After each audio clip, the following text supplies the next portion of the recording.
Naam, salamu alaikum wa rahmatullahi ta'ala barakatuh. Wapenzi na ufuatiliaji wa channel hii ya Tiba Facts Online TV.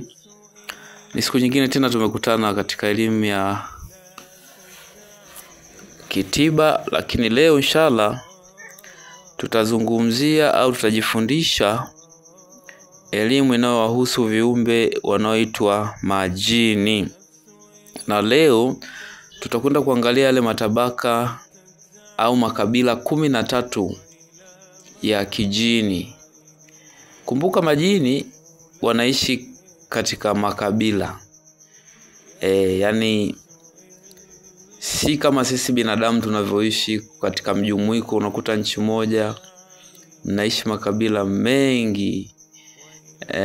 Au nchi nyingi zinakuwa zina watu tofauti. Wenyewe wanaishi kimakabila.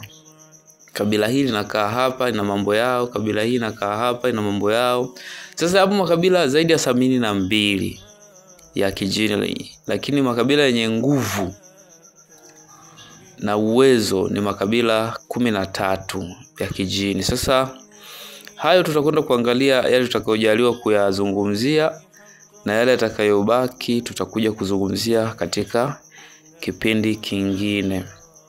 Elimu ya majini ni elimu ambayo ipo kama elimu zingine, lakini ni elimu ambayo ni asili.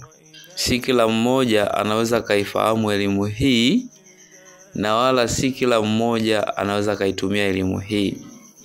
Kitabu cha Ulimwengu wa Majini na Vituko Vyao nilichokiandika mimi, niliandika kwa niaba ya mambo mengi, ila moja ya mambo muhimu kabisa yalionigusa ni kuandika kitabu hichi ni kutaka kutoa elimu ya kuwahusu viumbe hawa. Isitokee mtu akasikia neno jini akajua ni moja ya shetani mkubwa anayezungumziwa hapo. Ni viumbe kama sisi binadamu. Kuna Waafrika, Wazungu, Waarabu, watu wa aina hii, na wao hivyo. Na wapo wenye tabia mbaya na wapo wenye tabia nzuri. Wapo wenye madhara kwa binadamu na wapo ambao hawajihusishi kabisa na madhara kwa binadamu. Kwa ndo maana elimu ya majini ni vizuri mtu akawa nayo, akawafahamu hao viumbe ni wa aina gani na wanamzuru vipi binadamu. Sasa katika kitabu cha Ulimwengu wa Majini na Vituko Vyao, ukiwa unasoma katika matabaka ya majini, imeandikwa majini yamegawanyika katika matabaka mbalimbali. Tunaposema matabaka ndio makabila hayo. Lakini miongoni mwa makabila makubwa ya kijini, moja ya makabila makubwa ni tabaka la au kabila linaloitwa Hin. Alafu kuna kabila linaloitwa Ghol. Ni majina majini ya jamani, sio binadamu. Unaweza sasa hii Hin au Ghol ni ndo kina nani? Ni aina ya majini hawa au makabila. Ni kama tuseme Wabende, Wafipa, Wazalamo, Wanyakyusa, Wabena, Wahehe. Ndo hao sasa majini wenyewe makabila wanaitwa kina Hin. Alafu kuna tabaka inaitwa Ghol, kuna tabaka inaitwa Jan, kuna tabaka lingine la majini inaitwa Maridi, lakini pia lipo tabaka lingine linaitwa Shiq. Pia kuna tabaka inaitwa Infrit. Sasa hii Infrit wengi ndio watakuwa wanafahamu. Wanasikia ule jina inaitwa Infrit. Infrit sio mmoja. Hilo ni kabila lake, linaitwa Infrit. Lakini pia lipo kabila linaitwa Nas. Kuna kabila lingine linaitwa Paris au Paris. Sio Ufaransa, ule mji wa mkuu wa Ufaransa. Alipo kabila linaitwa Paris. Lakini pia lipo kabila linaitwa Silati, na lipo kabila linaitwa Maimuna. Sasa hii Maimuna, na wengi waga wanajua Maimuna ni jini mmoja anaitwa Maimuna. Ni jini anayetokea katika kabila la Maimuna. Kwa kina Maimuna wapo wengi. Wengine watasema na Makata. Hebu sikiza vizuri. Alafu kuna kabila moja inaitwa Al-Hamal. Kuna kabila inaitwa Ruhani. Hapa kwenye Ruhani napo watu wengi wanafahamu. Mimi bwana wanajitaga mimi na marohani. Mimi na marohani. Hata marohani wenyewe hawajui. Ni aina ya kabila la majini, wanajiita Ruhani. lakini pia lipo kabila inaitwa Shetani. Shetani si tu ni kiumbe aliyempotosha binadamu, ni miongoni mwa jini au kabila la majini lenye uelevu, na ndilo hili lilitokea likaweza kumshawishi Adamu. Kwa yule ibilisi au Shetani ambaye anafahamika kama leo tunavyomuita Shetani, alitoka miongoni mwa kabila hili. Sasa kuna historia kubwa sana. Kama tutakutana na hili kabila, takupa historia ya huyu Shetani, ilikuwaje mpaka kamshawishi binadamu, na ilikuwaje mpaka ikawa hivyo, na ilivyotokea mpaka leo ikawa hivi tulivyo. Kwa twende sambamba katika darasa la ulimwengu wa majini na vituko vyao. Tukibahatika kufika siku hiyo, tutakuja kueleshana huyu Shetani ilikuwaje, lakini kabila lake linaitwa Shetani. Haya ndio makabila 13 yenye nguvu na ndio makabila makubwa, lakini yapo makabila mengine madogo madogo ambayo yanafikia idadi ya 72. Majini na makabila 72 au zaidi. Sasa tukiangalia katika kabila la kwanza, kabila la majini linaloitwa au linalojulikana kwa jina la Jinn. Hii ni aina ya majini au ni kabila la aina ya majini ambao wako karibu sana na binadamu. Wako karibu sana na binadamu na wanaishi karibu na binadamu. Yaani wako karibu na pia wanaishi na binadamu. Pamoja na wanyama. Yaani wanaishi karibu na binadamu, pia wanaishi karibu na wanyama. Lakini majini hawa wanapotokea, yani ukawaona kwenye macho yako wakijidhihirisha sasa, kwa sababu jini ili wewe umuone lazima ajitokeze mbele yako, avae miongoni mwa sura za kiumbe cha Mwenyezi Mungu. Kwa sababu jini kama jini akiwa katika umbile lake la kawaida, kwanza huwezi ukasubutu hata kumuona. Nimeshaeleza huko katika madarasa ya nyuma ya ulimwengu wa majini na vituko vyao, nilishaeleza kwa nini iko hivyo. Lakini pia kutokuonekana ni miongoni mwa maombi waliomuomba Mwenyezi Mungu, kwamba wanaomba wasio wanaonekana na binadamu. Mungu alikubali hilo, lakini likakubalika kinusu, kwa sababu kuna watu wenye elimu ya majini wanaweza kumuita jini na wakamuona. Lakini kutokuonekana pia kwa viumbe hao katika macho ya binadamu ni salama kwetu sisi, kwa sababu jini ameumbwa kwa ulimi wa moto. Kama ataonekana katika macho ya kibinadamu, ni kiumbe kwanza mwenye anatisha na mwenye sura mbaya. Lakini pia ukimuona jini katika maumbile yake yale ya kawaida ya kijini kabisa, kuna mambo matatu yatatokea. Mojawapo litatokea katika hayo mambo matatu. Ima utazimia, utapoteza fahamu kwa ile hofu na mshangao wa kumuona kiumbe huyo. Lakini pia unaweza ukajiharishia kwa ile hofu na kitete cha kumshuhudia kiumbe huyo, au unaweza ukafa moja kwa moja. Kwa hata katika zile filamu wanatuonesha mifano tu, unaona jinsi gani kiumbe jini akitokea binadamu anavyokuwa anaogopa, analia, anapiga kelele za kuomba msaada. Zile ni mifano, lakini ni vitu halisi, kwa sababu mwanadamu hawezi akaigiza kitu ambacho hakipo duniani. Na ndio maana hakuna hata mtu mmoja alitokea akaigiza yeye ni Mungu, yani akatokea akaonesha mfano wa Mungu.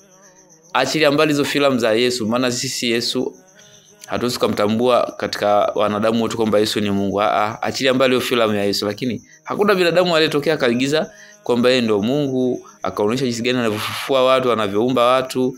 Unaona, hivyo ni vitu ambavyo havijatokea. Lakini vile vyote vinavyoonekana katika sinema na filamu ni vitu ambavyo vipo duniani. Ndio maana watu wakajifunza kwamba kumbe hichi kitu kikawa hivi kitakuwa vile.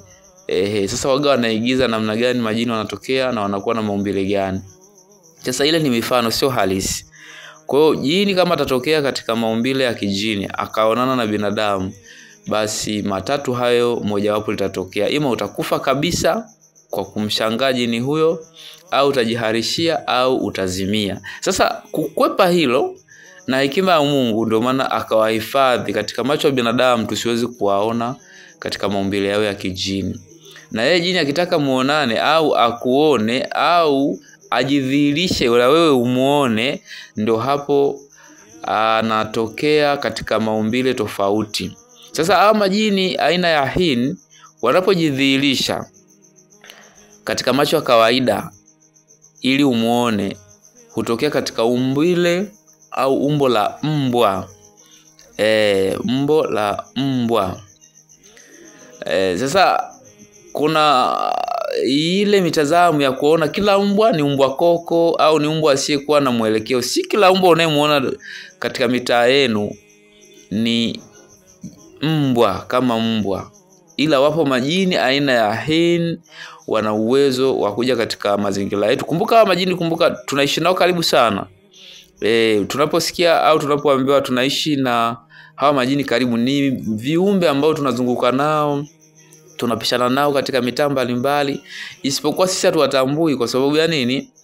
Ya kule kujivalisha maumbile yasiyokuwa ya kwao.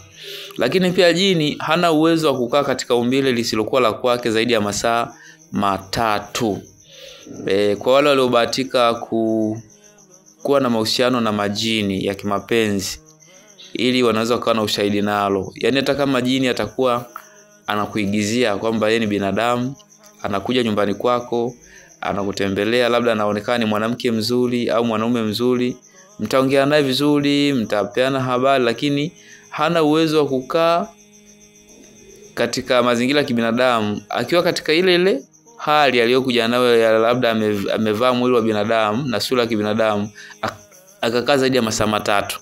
Utaona tu ghafla asema mimi naondoka. Kimuuliza kwa nini, asema nina haraka. Hata kama alikuwa amekupa ahadi leo tutashinda wote, lakini utashangaa kabla masaa 3 ataondoka. Kwa hiyo majini hawa wamegawanyika pia katika makundi makubwa 3. Hawa majini wa kabila la hini, mbali na kwamba wanapojidhihirisha katika maumbile ya kibinadamu, yani maumbile ambayo mwanadamu anaweza kawashuhudia, wanaonekana sana katika umbile lile la mbwa, lakini wao wamegawanyika katika makundi 3. Ni kabila hili moja ila lenyewe limegawanywa makundi 3. Kundi la kwanza, wapo wenye mabawa na wana uwezo wa kupaa angani. Sasa hili kundi ndilo kundi ambalo linaongoza kwa kuingia binadamu. Ndio kundi ambalo linaongoza kwa kuingia binadamu na kuatia madhara. Kwa sababu gani? Huyu jini ambaye anapaa na ana mabawa, yeye huyu anaweza kawa anamuingia binadamu, anamfanyia chokochoko mbalimbali. Labda anapoitwa kwenye visomo, labda unaweza kukuta wewe mtaalamu umekwenda mgonjwa umekwenda kwa mtaalamu kufanyia visomo. Yule jini anakuwa hayupo pale, lakini kile kisomo kitakapoanza kufanyika, yule jini anaweza katoka huko alikoenda akaja haraka sana katika kile kisomo. Kwa sababu gani anakuja pale? Kisomo kinapoanza kusomwa kwa nia ya kumharibia huyu jini, basi huyu jini huwa anakasirika sana. Kwa anachokifanya ni kuja haraka kuja kupambana na msomaji wa kisomo. Sio kwamba yule jini anakuja pale amejileta, yani nia yake ni kupambana na yule msomaji wa kile kisomo ili aache. Kwa sababu kitendo cha kukusudia nitasoma dua ili kumuondoshia madhila au maradhi au viumbe wanaomsumbua jini binadamu huyu, kile kisomo kikifanikika tu kusomwa, basi mwenye kupata shida, mwenye kupata maafa na madhara ni yule kiumbe anemsumbua, hata kama yuko mbali. Na ndio maana huwa anakuja haraka sana katika eneo la kisomo kwa ajili ya kupambana na maalim au ustazi au shekhe wale wanaofanya visomo. Sasa kinachokuja kutokea pale anapofika katika lile eneo la kisomo, pale panakuwa pana ulinzi tayari wa malaika wameshafika kutokana na yale makusudio ya msomaji. Sasa anapotaka kwenda kumvaa yule, anabanwa. Unaona bwana, akishabanwa ndio pale sana anaanza kuhangaika na mwisho anaanza kukusudia vitu wenye haviko sawa. Anaanza kusema jamani sawa, mimi nimesikia, mimi naondoka. Muda mwingine anaweza akasema tunapigwa, vitu kama hivyo huwa vinatokea. Lakini yale sio makusudi yake kumba aje ndio aondoke. Yani mara nyingi huwa anakuja kwa nia kupambana na msomaji. Na ndio maana mtu yote anayefanya dua au rukia, visomo vya rukia, lazima kabla ya kufanya visomo asome dua za kinga. Zile dua za kinga ndio zinazomsaidia yeye kukwepa vitimbi na madhila wa hawa viumbe. Kwa hiyo hili kabila la Hini, kwa hawa ambao walijigawa wao wakawa na uwezo wa kuwa na mabawa na uwezo wa kupaa angani, ndio kabila linaloongoza kuingia binadamu. Muda utoshi ningekufanulia vizuri, lakini mpaka hapo tutakuwa umeshaelewa. Lakini pia kabila lingine ni kabila la yani tabaka lingine katika aka kabila kadogo Kahini, wamegawanyika pia wenye majini wenye uwezo wa kutambaa wakiwa katika maumbo ya nyoka. Sasa hawa nyoka tunaozungumzia sio vinyoka vidogo vidogo. Hawa ni wale wanaonekana katika maumbile ya manyoka makubwa. Yani unakuta labda unatembea unakutana na nyoka mkubwa mpaka unashangani kwa kumtazama tu papa. Wewe mwenyewe mwili unakufa ganzi na unaweza ukashindwa kufanya chochote. Au unashangaa tu ghafla ndani ya nyumba yako kaingia nyoka mkubwa sana afu uelewe imetokea wapi. Sasa katika zama za Mtume SAW kuna swahaba mmoja aliwahi kumuua nyoka afu na yeye muda mfupi akauliwa na majini. Ndugu zake walipoenda kwa Mtume SAW wakaulizia kuhusu kitendo hicho kwamba bwana kuna swahaba amemuua nyoka lakini ghafla naye amekufa. Mtume akasema huyu alimuua jini, yule alikuwa nyoka, alikuwa ni jini. Sasa na majini wenzake wakakasirika, wakaja na wenyewe wakamuua. Sasa ushauri aliotoa Mtume SAW akasema mnapowaona nyoka ambao sio wa kawaida katika majumba yenu, msiharakishe kuwaua. Msiharakishe kuwaua. Unaweza ukamsomea dua au ukajikinga kwa Mwenyezi Mungu, a'udhu billahi minashaitanir rajim, ukamwamuru ewe nyoka, kama kweli wewe ni kiumbe wa Mwenyezi Mungu na umekuja kwa shari, basi nakuomba uondoke. Lakini kama wewe ni jini, basi nataka ujidhihirishe na uondoke katika nyumba yangu. Sasa yule jini, kama yule nyoka akiwa ni jini, basi utashangaa baada ya muda mfupi tu atapotea. Ya hata kuja katika umbile sasa la kijini, yani yeye atapotea maadamu umeshasoma dua na ukamwamuru hivyo nilivyotangulia kusema. Lakini kama ni nyoka kiumbe wa Mwenyezi Mungu, atabaki pale pale. Sasa wewe unatakiwa ukadirie masaa yako ya kutosha kuanzia masaa 3. Hekima yake ni nini? Kama utabahatika kumuua akawa kumbe sio nyoka, akawa ni miongoni mwa majini, kuna uwezekano mkubwa wewe kupata madhara kutoka kwa majini wenzake kwa nia ya kulipa kisasi. Kwa sababu wao kimuua jini mwenzao, wao huwa wanakuja kwa ajili ya kukuua na wewe. Yani iwe jicho kwa jicho, mkono kwa mkono, jino kwa jino. Yani ukiua na wewe wakuue kwa sababu kisasi kipo. Kwa hiyo jitahidini sana mnapoona manyoka wakubwa. Basi msiharakishe kuwaua tu nyoka. Hapana. Zungumza naye kwamba kama wewe ni kiumbe wa Mwenyezi Mungu kweli na umekuja kwa shari na kuomba uondoke. Lakini kama wewe ni jini na kuomba ujidhihirishe na uondoke hapa. Basi yule jini atakuwa shaelewa huyu jamaa anawezekana ananifahamu vizuri, kwa ataondoka.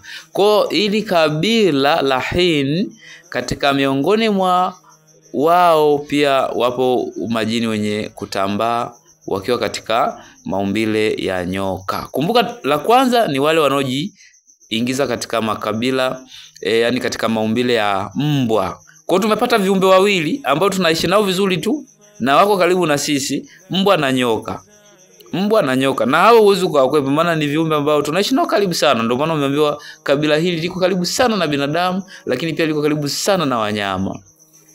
Lakini katika kabila hilo la Hini kuna kikundi kingine cha majini ambao wenyewe huwa hawatambai wala hawaruki. Yani sasa hawa ni majini katika viumbe. Anaweza akaonekana kama paka, akaonekana kama mbweha, au akajidhihirisha tu katika umbile analotaka, kwa sababu jini anaweza kujidhihirisha katika maumbile zaidi ya matatu kwa binadamu. Yani akajigeuza hivi, akajigeuza vile, akajigeuza vile. Yani hayo ni maumbile atakayoyataka yeye, lakini ana uwezo kujigeuza maumbile zaidi ya matatu. Kwa hili ndio kabila la Hini. Utakuwa umejifunza kitu paka hapo. Kumbe mbwa wote tunaowaona wanaotamba na kuzurula majalalani sio mbwa wa kawaida. Sio kila mbwa unayemuona ni mbwa wa kawaida. Unachukua tu gongo au unachukua jiwe unampiga, anaondoka analia pale. Kumbe umempiga jini. Ghafla unashangaa mkono unauma, mguu unauma, unaparalyze, unashindwa kuongea. Kumbe umempiga jini na yeye jini karudi kukudhuru. Kwa sababu yeye jini ukishampiga ukamzuru, anachokifanya ni kukutafutia target na udhaifu wa kukuingia wewe. Akisha kuingia katika mwili wako ndio anakusababishia madhara mbalimbali ya magonjwa. Nakumbuka miongoni mwa vyakula vya majini ni mifupa. Kama utakuwa ulinifuatia katika zile klipu za mwanzoni nilizokuwa nikitoa kuhusu majini, kuna kipengele niligusa nikasema ni vipi vyakula vya majini? Sasa wakagawanyika makundi mawili majini. Wapo wanaokula vyakula visafi na vyakula vichafu. Sasa miongoni mwa hao wanaokula vyakula vichafu ndo kama hawa viumbe ambao ni kabila la Hini, ambao wako katika maumbile ya mbwa haya. Basi wao huwa wanapita majalalani, jalala kwa jalala, dampo kwa dampo, kwenda kutafuta mifupa ya wanyama kama vile mifupa ya mbuzi, mifupa ya kuku, bata na mifupa ya samaki kwa ajili ya kujitafutia chakula. Kwa hiyo hapo utakuwa umejifundisha kitu fulani. Tuhame katika kabila hilo, kabila la Hini. Tutakwenda kwenye kabila la pili, linaitwa kabila la Ghol. Kabila la Ghol ni kabila la pili katika ile makabila 13 ya majini, makabila makubwa. Hili kabila la Ghol ni miongoni mwa majini wasababishaji wa ajali mbalimbali za vyombo vya moto, ikiwemo magari, ndege, treni, pikipiki na kadhalika. Yaani na kadhalika, ajali vingi viko katika mikononi mwa hawa viumbe. Nikuibia siri moja, ulikuwa uifahamu. Ajali nyingi zinazotokea katika milima mirefu au miteremko mikali zinazohusisha magari ya abiria, treni za abiria au ndege, nyingi sio mpango wa Mungu. Ni mpango wa hawa viumbe. Na hawa viumbe si tu mpango wao wenyewe kama wenyewe. Unaweza kuwa ni mpango wa binadamu wachache wanawatumia hawa viumbe. Kwa sababu ili kabila la Gholi linahusika zaidi na kutumiwa na binadamu. Sasa binadamu akiwamiliki au akapata unasaba wa kuwa urafiki wa kusaidiana baadhi ya shughuli, akawa imeingia mkataba na hili kabila la Ghol, miongoni mwa majini wanaotokea kwenye kabila hili, sana yeye atakuwa anawatumia katika kusababisha ajali. Sasa hizo ajali unafaidika nini? Kwa sababu mbali na kwamba wao hawa majini chakula chao pendwa au kinywaji chao pendwa ni damu. Damu ni kitu ambacho kinathaminika sana ujinini, na ndio maana utakuta hata kwenye kafara hizi za kikawaida za kibinadamu utakwambia mganga, leta kuku, tunachinja, wanachinja pale, damu inamwagika, kuku analiwa, basi biashara imeisha. Kwa nini majini wanatakaga kuku, wanataka mbuzi, wanataka ng'ombe? Sio kwamba wanamlaga yule nyama. Na watu wasijione unyonge, mganga akamuita akamwambia bana, leta kuku mweusi, leta kuku mwekundu, leta mbuzi mweusi, leta mbuzi mwekundu, leta kondoo, leta mbuzi, akiamini mbona sasa yule mnyama niliyempa mganga amemchinja tu, baadaye nikaona anashughulikiwa na kuandaliwa na baadaye akaliwa na mganga. Ina maana mganga amekwenda kumla yule kuku. Kwa nini ameniambia mimi nilete kuku lakini mbona kuku kamla yeye? Kinachokusudiwaga pale ni damu tu, sio nyama. Na jini ndo anayechokitaka hicho damu, afyonze ile damu. Kwa chakula pendwa cha kijini ujinini kule ni damu. Hebu tuende mbele kidogo unaweza kanielewa. Kwa hiyo hili kundi la Ghol ni miongoni mwa majini kuwa wanasababisha ajali mbalimbali za vyombo vya moto, kama nilivyosema hapo, magari, ndege, meli zikiwemo, treni. Unaona bwana Lakini kundi hili sasa ni kundi la majini wala nyama. Wala nyama. Na majini katika kundi hili wenyewe moja kwa moja huishi kwa kula damu ya binadamu, damu ya wanyama. Lakini pia kundi hili la kijini hupendelea kula damu ya wanyama na binadamu ambayo haijaharibika. Lakini pia hupendelea kula nyama za watoto wadogo pamoja na maiti ambazo hazijazikwa. Sasa ndio maana hili kundi lenyewe sehemu kubwa inatumika kwenye masuala ya ajali. Kwa labda wanaweza wakaenda mlima Sekenke au labda mlima fulani wakasema sisi tunataka tupate damu hapa ya kutosha, lakini pia tupate nyama.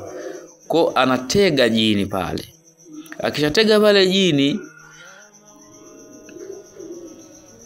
gari inatokea au kama ni treni inatokea kwa namna yoyote waliokusudia wao, basi ikifika pale itapinduliwa. Sasa hapa huwa inaingia na hichi kikundi kidogo cha majini tunaoishi nao karibu, wanaitwa kina hubuthi na walhabaithi. Ni aina ya majini wawili wanaoishi chooni.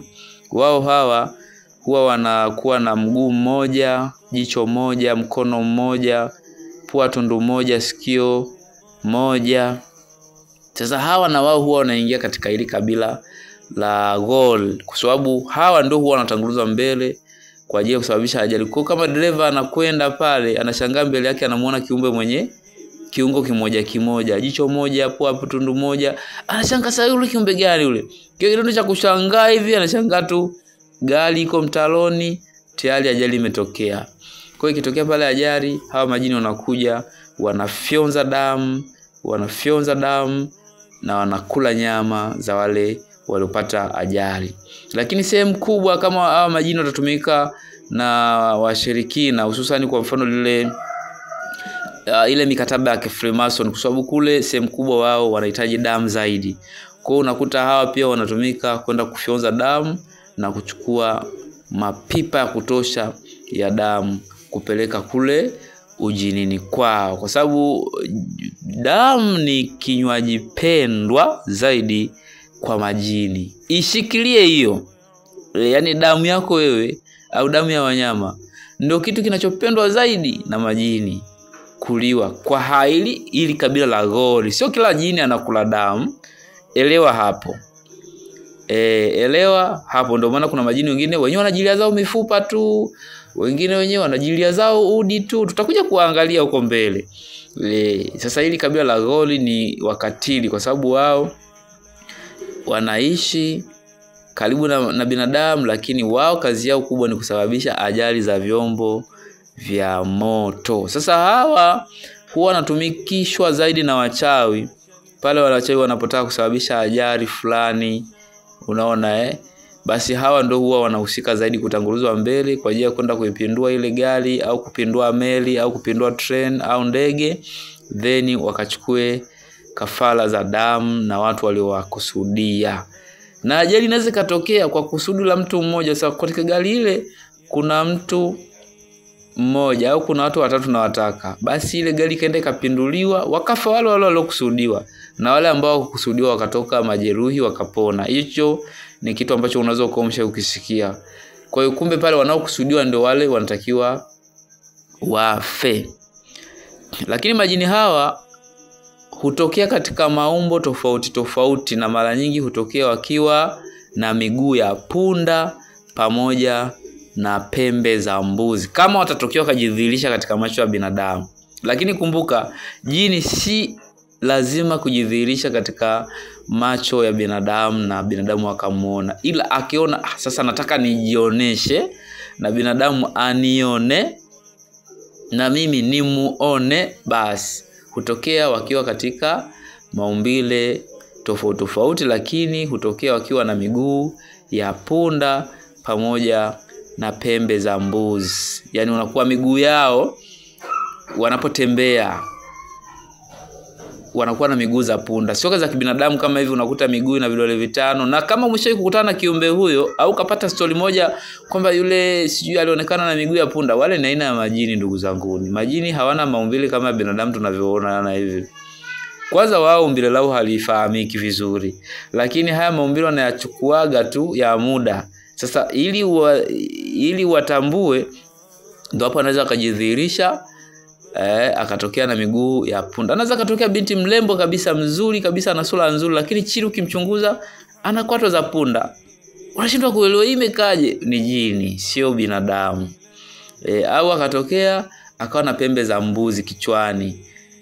Akawa na sura nzuri lakini juu ana pembe za mbuzi. Basi huyo ni jini, usio na wasiwasi. Kabila lingine ni kabila la Jan. Lipo kabila inaitwa kabila la Jan. Hili ni kabila la 3 miongoni mwa yale makabila 13 ya majini wenye nguvu. Kumbuka haya majini yote na wataja hapa, au makabila ya hawa majini na wataja, ni wale majini wenye nguvu, na koo zao au kabila zao ni kubwa. Sio kajini kamoja au tuwili, ni makabila yenye nguvu na makubwa. Lakini madogo madogo yapo mengi, yanafikia idadi ya 72. Sasa hawa makabila aina ya Jan ni aina ya majini ambao hujulikana pia kama baba wa majini. Utanielewa tu kidogo kidogo hivi twende. Naweza nikasema hivi baba wa majini ukashindwa kula imekaje. Hii ni aina ya majini ambayo makazi yao huwa jangwani. Baba wa majini hawa kina Jan. Lakini ni aina ya majini ambao makazi yao, yani sehemu kubwa wao wameweka makazi huko katika majangwa huko. Jangwa ni sehemu yenye kuna uwazi, hakuna miti, hakuna vichaka, kumejaa tu mchanga mwingi, labda mawe, milima, yani inakuwa kuna uwazi. Ndio kuna ile jangwa la Sahara, jangwa la Kalahari. Ni miongoni mwa majangwa ambayo yapo Afrika, ni pamoja na jangwa la Sahara. Lipo huko kama unaelekea huko Namibia huko, kabla hujafika South Africa utakutana na hilo jangwa la Sahara. Sasa majini hawa kama ilivyo katika makundi mengine ya majini, nayo yana uwezo wa kujidhihirisha katika macho ya kawaida ya binadamu, aidha kwa kuitwa na binadamu kwa sababu zao. Yani binadamu anaweza kumuita jini ukiwa na elimu lakini ya kuita viumbe. Sio tu binadamu unajisikia kwamba nataka niite jini, unamuita uwe kwanza na elimu ya hawa viumbe na unajua namna gani wanavyoweza kuitwa. Kwa anaweza kujidhihirisha katika macho ya binadamu aidha kwa kuitwa kwa sababu zao wenyewe binadamu. Lakini sasa wanapotokea, ikitokea ni kwa kuitwa au wamejidhihirisha wenyewe, wanapotokea majini hawa huwa katika umbile la upepo mkali unaovuma kwa kuzunguka, mfano wa kimbunga. Sasa unaweza ukaoshe kuona kimbunga au tsunami. Tsunami linatokea baharini, yani unakuta kuna wimbi moja kubwa sana linatokea kule. Sasa chanzo cha kile tsunami kule katika maji kule, kuna upepo huo unazunguka, unaacha mduara fulani katikati, afu maji yanakuwa yamepanda kwenda juu, afu baadaye ndo linanyanyuliwa wimbi hili moja, linasukwa vizuri, alafu linapushiwa kupelekwa wapi? Fukweni. Hapo ndipo likiingia mjini linaleta madhara makubwa sana. Ndio utasikia tsunami. Ni aina ya majini wanaitwa kina Jani. Ndio maana unaisikia baba wa majini. Lakini pia kwa kuwa wao hawapendi sana kukaa baharini, lakini wao wanapenda kukaa katika majangwa. Wakienda baharini na maana ni koja kusababisha tsunami. Yani wakienda kule anakwenda kutengeneza ajali ili amesukumie ili wimbi moja la maji lije lilete tsunami huku duniani. Na haya tsunami utasikia sasa kule Marekani kule katika zile nchi za South America, North America, ndo tsunami tunayasikia sasa. Kule ndiko wanakoishi sana hawa viumbe majini. Sasa usiniambie sababu gani, hiyo tuachane nao, lakini kule tsunami yamekuwa mengi zaidi kuliko maeneo mengine. Sasa hawa viumbe kule ndio kwao kabisa kule, japo wanaweza kaishi sehemu yote. Lakini pia wao wanapenda sana majangwani. Kikawaida yawezekana hata unanisikiliza hapa umeshe kuona kimbunga au kaona ule upepo unazunguka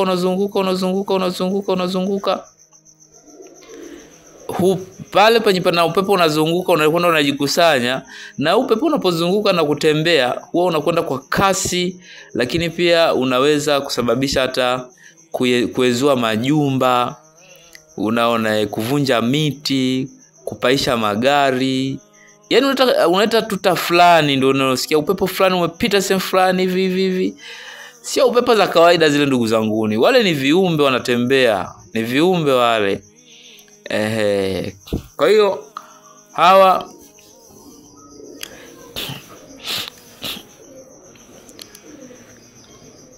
majini wa aina ya jani, pamoja na kwamba katika mionekano yao hiyo ya kuonekana ni upepo mkali unaovuma mithili ya kimbunga, lakini pia kama ilivyo kwa baadhi ya makabila au jamii za binadamu kuwa na utofauti mbalimbali au adui miongoni mwa makabila fulani, pia majini hawa wa aina ya jani hawa huwa hawana uelewano na majini aina ya ghol. Yani hawa wakikutana aina ya jani na hawa kina ghol, basi huwa ni vita kubwa.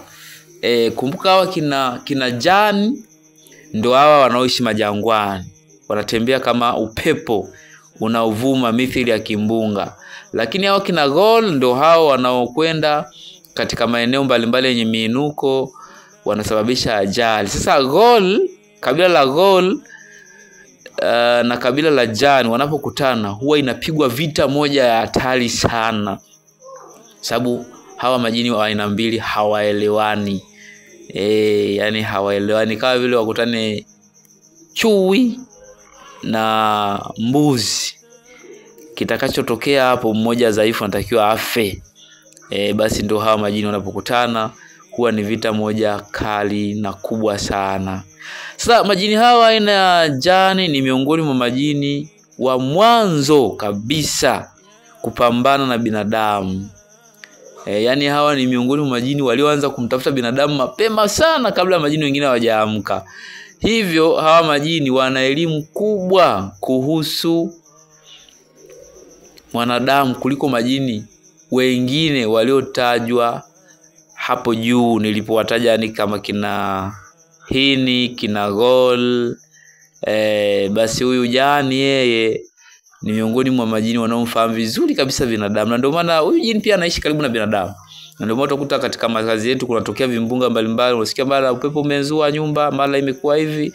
Wanaishi na sisi, na ndio maana wakikasirika wanakuja, wanaweza wakachapa hata nyumba 70, nyumba 100, afu wanatembea. Mwenyewe mnabaki mnalia na majanga yenu, kutafuta makazi mengine, kuanza kujenga nyumba. Ni maasila tu wanasikia kwamba sasa wamezidi bwana, tukawafumulie kule. Na ndio maana tunaishi tuishi kwa dua. Sasa hawa majini kutokana na kuishi kwao katika majangwa wana uwezo wa kuficha na kuonesha chemchem za maji ambazo si rahisi kugundulika kwa binadamu.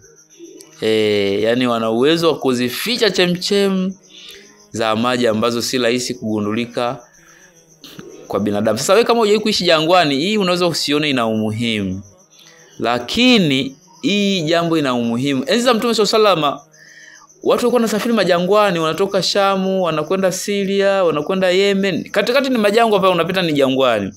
Ndio maana Mtume SAW akafundisha dua ya kupata maji kwenye ardhi kame. Ipo dua.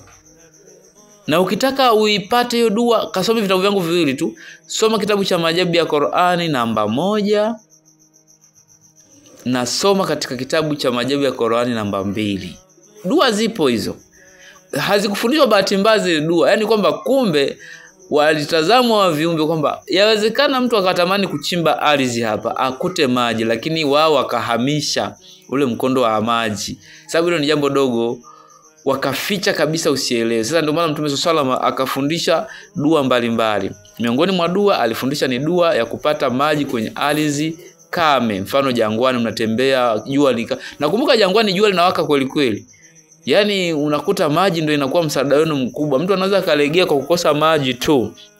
Na ndio maana hata vipando vya jangwani ni wale wanyama aina ya ngamia. Wale wanastahimili kiu muda mrefu. Huwezi ukatembea jangwani na mafarasi, sio mapunda, hata kufa vibaya huko na hautofika. Kwa hiyo unatakiwa utumie mnyama ambaye anastahimili ule unafuu wa kuishi jangwani. Kwa hiyo ngamia ndo anayetumika zaidi kusafiri katika makazi ya jangwani. Sasa kuna wakati mnatamani kuchimba kisima mpate maji, lakini ushangaa majini wameshafukia, wameshahamisha mikondo yote ya maji pale, wanaficha kabisa. Sasa ndio maana Mtume SAW akafundisha dua hizo za kupata maji katika ardhi kame. Dua hizo siwezi kuzifundisha leo, ila ukizihitaji kapitie vitabu viwili, Maajabu ya Qur'an namba 1, Maajabu ya Qur'an namba 2. Ndani yake nimeshaelekeza dua hizo. Unapochimba kisima usome dua gani. Lengo ni nini? Ni kupata maji. Hata kama wale majini watakuwa wamehamisha mkondo, utavutwa kupitia dua ile na maji mtachimba mtayakuta pale. Hawa ni aina 3 za aina ya makabila ya majini tumezizungumza leo, lakini tutaishia hapa. Kipindi kingine tukijalo tutakuja kuangalia tabaka la Inflet, ambao itakuwa ni kabila la 4 au tabaka la 4. Tutawajua hawa kina Inflet ni majini gani, na pia hawa ni majini wanaoishi karibu na binadamu, lakini wanapenda kuishi kwenye yale magofu ya nyumba. Lakini pia tutakuja kukutana na kabila la Shik. Hawa ni aina ya majini wanakuwa nusu mtu nusu jini. Utakuja kuwaelewa, na wanatokana na wanazaliwa na jini aina ya Nasnas. Sasa na yeye Nasnas anaingiliana na binadamu. Ndio ile kuna zile ndoa za kibinadamu na kuna zile ndoa za kijini. Yaani kuna watu hapa tunavyozungumza wameshaolewa na majini na wanazaa na majini na wana familia ujinini, lakini wao hawawafahamu wa watoto wao. Lakini sasa wale watoto wao ndio wanaokuja kuitwa hawa kina Shiki. Tutakuja kuelewesha vizuri, na tutakwenda kwenye kabila lingine linaitwa Nasnas kama nilivyosema, lakini pia tutakwenda kwenye kabila la Palis, kuna kabila la Silati, lakini pia kuna kabila la Maimuna. Tutakuja kuangalia kabila lingine la Alhamal, na mwishoni kabisa tutamalizia kwenye tabaka la mashetani, lakini pia kuna zile zingine kina rohani. Inshallah kwa leo tushie hapa. Mimi ni Ustaz Bashir na hii ni Tiba Facts Online TV. Unaweza ukipata kitabu hichi cha Ulimwengu wa Majini na Vituko Vyao kwa bei ya shilingi 1030 Tanzania shilling. Kitabu hichi huwa kinauzwa shilingi 1030 ukikihitaji chenyewe kama chenyewe. Kina mambo mengi ndani yake, si tu majini hawa tu. Kimeelekeza paka kina aina ya majini wale wa falme 7 za majini wa anga. Hapa ndo utakutana na kina Madhabahu, Abyadi, Alhamali, Bulkani, Shamhurushi, Zauba, Maimuna. Hapa ndo utakutana na hao majini wengine wa anga. Wao kazi yao ni kuruka juu. Lakini pia kimeeleza utawala wa majini katika ulimwengu wao wa kijini. Kuna utawala wa kijini katika ulimwengu wetu. Kuna majini wa zile sayari 7 kama kina Utwaldi, Zohari, Zuhurati, Shamsi. Wapo aina ya majina maumbile yao. Utawajuaje? Kasome kitabu hichi. Lakini pia kitabu hichi hakija kuacha hivi. Kimeelekeza baadhi ya wale majini wakubwa kama kina Lucifer, kina Beelzebus, kina Astorothi. Hawa ni majini wakubwa kabisa wale watatu. Lakini pia na namna ya kuwaita kama utahitaji kuwaita, lakini ni jambo gumu kidogo. Lakini ni kielimu limefundishwa. Sasa katika elimu unaweza kujifundisha zuri na baya, lakini lengo ni kulijua ili baya linafanywa je. Usije ukaingia katika mtego wa kufanyiwa bila kujua madhara yake, au ukafanyiwa ukalipa gharama kubwa kumbe ni kitu kidogo. Ndo uzuri wa elimu. Elimu inaweza ikawa mbaya, lakini ubaya wa kutokujua elimu ile ni kubaya zaidi. Yani mfano utapeli ni mbaya, lakini kutokujua elimu ya utapeli ndio kubaya zaidi, kwa sababu kila siku utakuwa utapeliwa wewe. Kwa kuna elimu zingine inatakiwa mtu azisome kuzielewa ndani yake kuna nini, lakini sio lazima azitumie. Kutumia kunakuwa ni maamuzi yake. Kwa hiyo kuna namna tumefundisha humo ndani ya kuwaita viumbe. Kuna kina Lucifer, Lofokole, Stanachia, Agaralte, Flelite. Hawa ni aina ya majini. Sagalatanas, Nebulos. Hao ni aina ya majini. Kwa hiyo kuna aina nyingi utakwenda kukutana nazo za aina majini, na wana uwezo gani. Sio tu hao tuliowataja hapo juu. Wapo kina Bechadi, kina Frimost, kina Khiri, kina Mercedes, kina Kristeleth. Hao wote ni aina majini. Kuna Segal. Kwa mfano kuna huyu anaitwa Humots. Humots huyu ni jini ambaye ana uwezo wa kukufundisha aina zote za vitabu. Kama utamuta jini huyu mkakubaliana naye, anaweza kukufundisha aina zote za vitabu. Sasa utampataje? Kakisome hicho kitabu. Kuna aina sasa katika kile kipengele cha kumuita jini unayemjua na usiyemjua. Sasa kama unamjua unamuita Humots, akufundisha vitabu mbalimbali. Kwa unaweza kukuta wewe ukilala unapewa maelimu, unapewa mambo mbalimbali. Unaona bwana Lakini pia kuna aina nyingi za majini, wengi.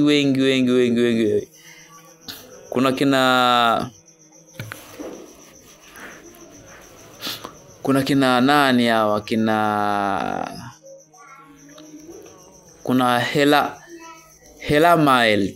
Kuna jini moja anaitwa Helamael. Yeye huyu anafundisha elimu ya madawa na anatoa na ujuzi kamili wa magonjwa yote yanayomhusu binadamu.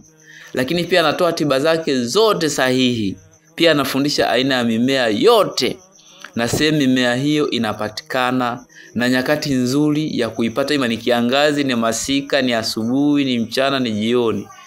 Lakini pia anakufundisha na umuhimu wa mimea hiyo na namna ya kuchanganya mimea hiyo ili kupata dawa sahihi kwa maradhi ya aina yoyote ile. Huyu anaitwa Helamael. Ni aina ya jini. Usiogope, ni aina ya jini. Niko napita baadhi. Kwa hiyo hichi kitabu kina vitu vingi sana ambavyo wewe unaweza kuwa huvijui. Napenda mtu akisome kitabu hichi kwa kutafuta elimu. Ila kuna baadhi ya maeneo asiyafanye kwa kuhofia usalama wake. Lakini kuna baadhi ya maeneo unaweza kuyafanyia kazi, kupewa elimu, kupewa vitu mbalimbali. Na hawa ni viumbe ambao ukiwa na elimu unaweza kuwatumikisha. Ndio maana katika enzi za Nabii Suleimani alayhisalam aliweza kuwatumikisha wa viumbe na walimfanyia vitu vingi. Walifanya kazi za kumjengea majumba makubwa, kufanya kazi mbalimbali ambazo binadamu wa kawaida hawezi kuzifanya. Hiyo yote ilikuwa alikuwa na uwezo wa kuwa na elimu ya kuwatawala. Sio kwamba alikuwa anaamrisha tu kama kwamba ni elimu. Na ndio maana binadamu anakuwa mtukufu zaidi pale anapokuwa na elimu. Lakini pia yupo jini mmoja anaitwa Salsal. Kama katika mitandao ya kijamii ushapita huko ukasikia jinsi ya kumuita Salsal, ni jini mmoja anaitwa sana na watu, na ni rahisi kweli kumuita jini katika miongoni mwa majini. Sasa humo ndani ya kitabu hichi kuna namna ya kumuita jini huyu anaitwa aina ya Salsal. Salsal. Kuna vitu vingi sana. Kwa leo inshallah tuishie hapa, tutakuja kukutana katika kipindi kingine tukijalwa katika ulimwengu wa majini na vituko vyao. Lakini kumbuka kipindi kinachofuata sio kipindi cha ulimwengu wa majini tena. Kitakuwa ni kipindi cha darasa mbalimbali, ima za abjadi au za barati au za elimu ya mitishamba au Qur'ani, kwa sababu katika channel hii tunakwenda tunabadilisha. Lakini tutakaporudi tena katika kitabu hichi cha ulimwengu wa majini na vituko vyao, tutakwenda kuangalia tabaka la 4, la 5 na la 6. Mungu akijalia tutafika huko. Kuna vile vitabu vingine pia nakumbusha tu kidogo. Mbali na hichi cha ulimwengu wa majini na vituko vyao, kuna kile kitabu cha Abjadi. Chenyewe hicho kitabu kina elimu tofauti na hii, lakini pia chenyewe bei yake ni shilingi 20,000. Kuna kitabu cha Barati namba 1 ni 15,000, namba 2 ni 15,000. Kuna kitabu cha Maajabu ya Qur'ani, kitabu namba 1 ni 12,000, kitabu namba 2 ni 15,000. Kuna kitabu cha tiba mbadala kwa magonjwa ya kibiolojia chenye ni shilingi 10,000. Pia kuna kitabu cha maajabu ya mitishamba katika kutibu maradhi ya kijini na uchawi. Kitabu namba 1 ni shilingi 7,000, namba 2 10,000, namba 3 16,000. Pia kuna kitabu cha mwongozo wa tabibu chenye bei yake ni 20,000, na mwisho kuna kitabu cha furaha ya ndoa, bei yake ni shilingi 15,000. Hizi bei hazibadilikagi kukiwa hakuna ofa. Ndio maana nimekutajia bei hizi. Yaani hizi bei za vitabu hazibadilikagi kukiwa hakuna kipindi cha ofa. Lakini ukibahatika kuipata ofa, basi bei hizi huwa zinashuka zaidi ya hapo nilipotaja. Unaweza ukakuta vitabu vyote ukavipata kwa shilingi 30,000, 40,000, 50,000. Wakati gharama ya kuvipata vyote kwa sasa ni shilingi 1,185. Habari njema kwa wale walionipigia simu kutafuta ofa ya vitabu. Ofa tutatoa katika masiku yale 10 ya mwanzo wa mwezi wa Dhulhijja. Bado kama kuna wiki moja mbele ya maandalizi. Kwa hiyo nimekupa hii, chukulia. Kama ulikuwa una nafasi unahitaji vitabu, tukutane katika Dhulhijja hiyo. Ikishaingia tutapeana taarifa ofa itadumu siku ngapi, itakuwa na shilingi ngapi, ila vitabu vitakuwa ni 12 vyote. Kwa inshallah tukutane siku sana wakati mwingine. Mimi ni Ustadh Bashir na hii ni Tiba Facts Online TV. Assalamu alaikum wa rahmatullahi ta'ala wa barakatuh.